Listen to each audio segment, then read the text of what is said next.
Just no, her right. No, a little further forward.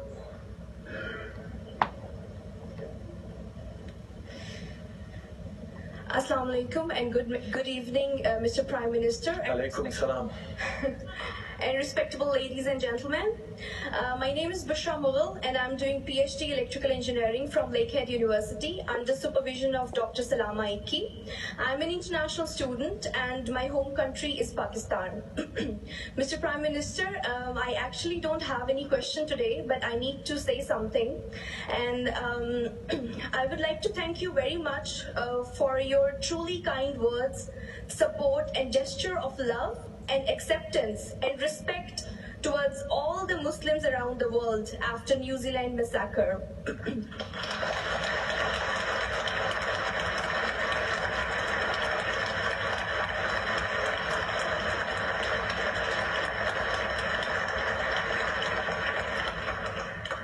When I heard your speech, being a Muslim and a resident of Canada, it was the most proud moment for me that Prime Minister of Canada, Mr. Justin Trudeau, has addressed Muslims.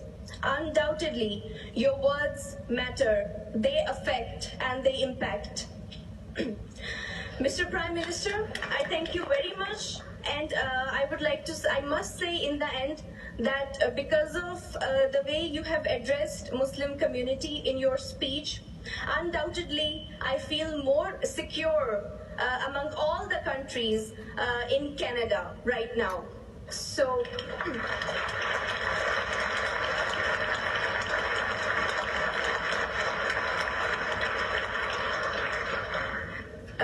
thank you very much, and I think this is the, I'm feeling extremely thankful that I have got this chance of saying this to you, and I think I would have never said this, otherwise I would have never thanked you like this, in this way. And my father, he is retired wing commander of Pakistan Air Force, and he has said me that I should deliver this message to you in behalf of him and our whole family and obviously whole Muslim community. Thank you very much. Thank you.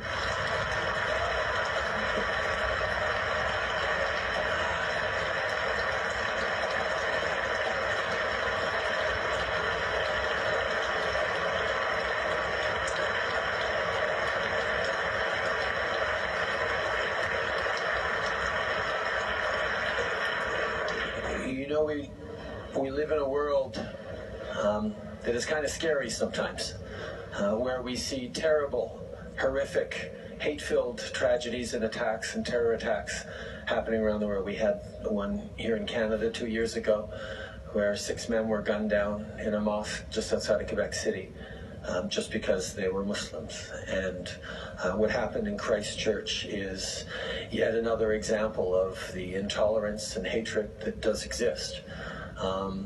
But at the same time, we know that those actions that we see and we reel at do not represent who we are, not just as Canadians, but as human beings. I think as we meet people around the world, around the country, as you talk to people, you realize that people are fundamentally good and want the best for themselves and their neighbors and their communities. At the same time, we are in a time of transformation, of stress, of globalization, of economies changing, of people uncertain about their future, of tensions because of climate, because of resource depletion, because of economic gaps and knowledge and spread of information and misinformation and tools of hatred that are used on the internet in ways that we hadn't seen before, that can make a lot of people feel unsafe.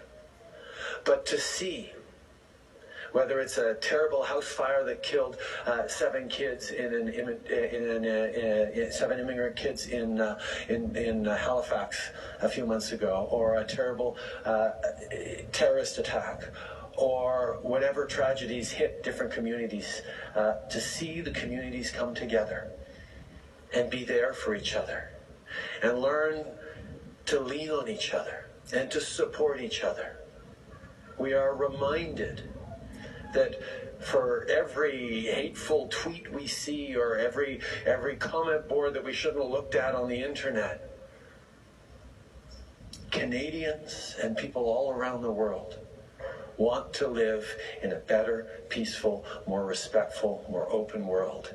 And every chance we get, we step up and prove that. And prove that those who want to bring out what is most vile amongst us will always fail, because we are always ready to step up and show what is very best among us with our actions and with our reaches out there. So that's just what we have the opportunity to do in Canada, and what we can be doing more around the world.